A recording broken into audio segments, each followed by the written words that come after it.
Girl with the legs becomes the legs with the girl. And then, just the legs. She was born with the legs, as were all the girls on her mother's side. All the women on her mother's side, the aunts and the cousins, and indeed her own mother, had been born with these legs. And they knew these legs were a couple of demanding bitches. These legs with such a power would make her life a misery, surely, as they had made all the women on her mother's side miserable. The men, all they want are the legs.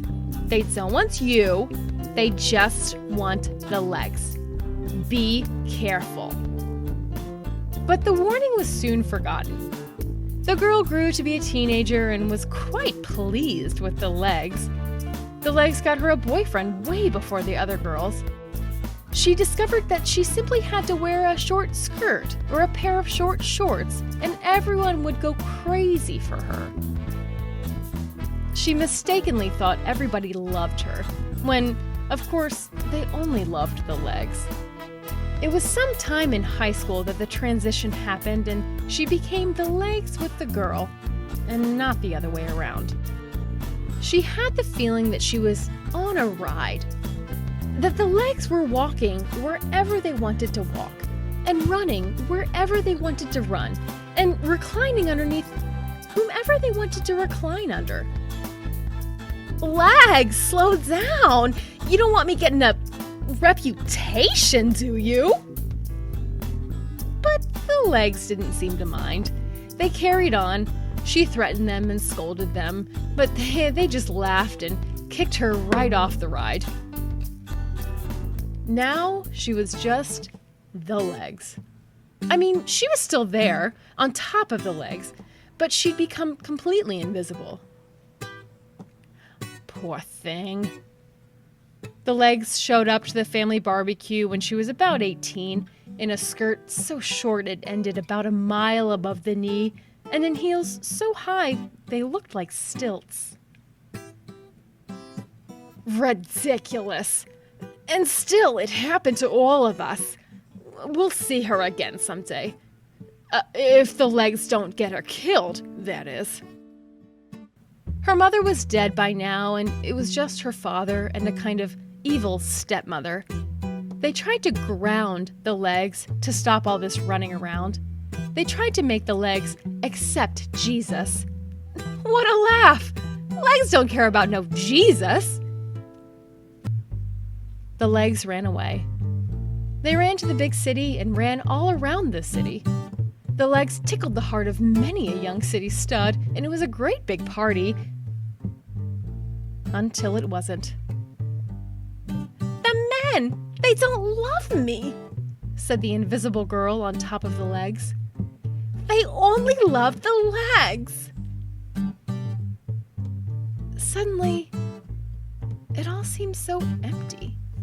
Oh, never mind, said the legs. And really, they were just trying to help the girl out. So they trotted off to the drug dealer's house. Please, just make us feel better. On drugs, the invisible girl felt fine. But then the legs ended up overdosed in an alley in Venice Beach. They carried the legs back to her hometown and they cared for them. The legs were sick. They'd forgotten how to even walk, much less run. And they weren't going to run away ever again. They promised everybody. So, everything was fine and the girl was back in control of her life. She took the legs to college and kept them hidden away in trousers and long skirts that came all the way to her feet. But after a year or so in college, she didn't have a boyfriend and she felt terribly, terribly lonely. The legs felt bad for the girl. Oh, she's lonely. I know what we'll do. We'll put on a skirt that is a mile above the knee. Great idea. And we'll wear these heels that look like stilts. The girl tried to resist, but the legs were just too strong for her. There was a gasp all over the campus when she left the dorm and walked across toward a party. Wow! Mommy! Ooh, baby! The girl zeroed in on the biggest possible jerk in the whole college, of course. The hot guy, the rich guy, the dickhead, a tiny little insignificant miniature fuckboy called Richard. And yeah, she lost her head again. She thought it was love, but then she got left on red. How can a young woman, with all of her potential and life in front of her, fall in love with a little, insignificant fuckboy like that? Well, it wasn't her, of course. It was the legs. Those damn legs. She got in a car and drove very fast right off the road, Tiger Woods style. The car flipped over 3 times and she had to be removed with the jaws of life. The paramedics were shocked when she wasn't crying out in pain or anything, and yet seemed completely lucid. "Your legs are very badly injured, ma'am." "They deserve it." After a bunch of surgery, she now had what was essentially a hardware store's worth of metal in her legs. But she had survived. The legs got the message. They feared her wrath. They started to behave themselves at last. A little while later, she went to the next family barbecue. It was a hot, hot day down in the beach town where she lived. The women on her mother's side had shown up in shorts because of the weather, she thought.